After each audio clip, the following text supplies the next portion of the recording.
Hello বন্ধুরা, তো পঞ্চমীর দিন সন্ধ্যাবেলায় আমরা কল্যাণীর প্যান্ডেল হপিং করে তো তারপর আমরা ডিনার করতে চলে গিয়েছিলাম। কল্যাণীতে নিউ ওপেন হয়েছে পেবেল অ্যান্ড পাম বিস্ট্রো বলে একটা নতুন রেস্টুরেন্ট। তো দেখো, এদের ভেতরের ব্যাপারটা একটু অন্যরকম ছিল, একটু অথেন্টিক ব্যাপার স্যাপার ছিল। আর এই যে দেখো, ওদের দেওয়ালের যে পেন্টিংগুলো, তারপরে বিভিন্ন জিনিসপত্র ছিল, সেগুলো বেশ অন্যরকমভাবে সাজানো ছিল। আর উপরে যে লাইটিংয়ের ব্যাপারটা, সেটাও আমার বেশ অন্যরকম লাগলো, জুট দিয়ে করা হয়েছে, আমার খুব ভালো লেগেছে।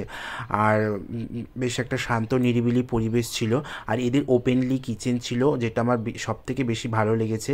তো তারপরে আমরা ওখানে অর্ডার করেছিলাম স্টার্টারে চিকেন ড্রাগনস। তো এটা খেতে বেশ একটু স্পাইসি স্পাইসি ছিল, ভালোই লাগছিলো, বাট একটু চিকেনটা সফট হলে ভালো হতো আরও।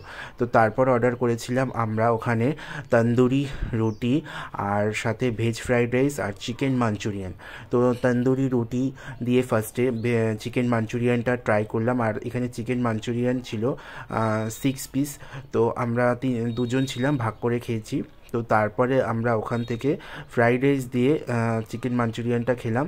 তো ভালোই ছিল, মাঞ্চুরিয়ানটা একটু স্পাইসি ছিল, আর ফ্রাইড রাইসটাও বেশ ভালো ছিল। তারপর এই যে দেখো, আমার বান্ধবী ও তো কিছুই খায় না, সব কিছু আমাকেই খেতে হয়, ঠিক আছে। তারপর আমি বিল পে করে রেস্টুরেন্টটা তোমাদের আরেকবার দেখিয়ে দিলাম। আর এই রেস্টুরেন্টটা কল্যাণী সেন্ট্রাল পার্কে যে পেট্রোল পাম্প রয়েছে, তার একদম আগেই এই রেস্টুরেন্টটা রয়েছে।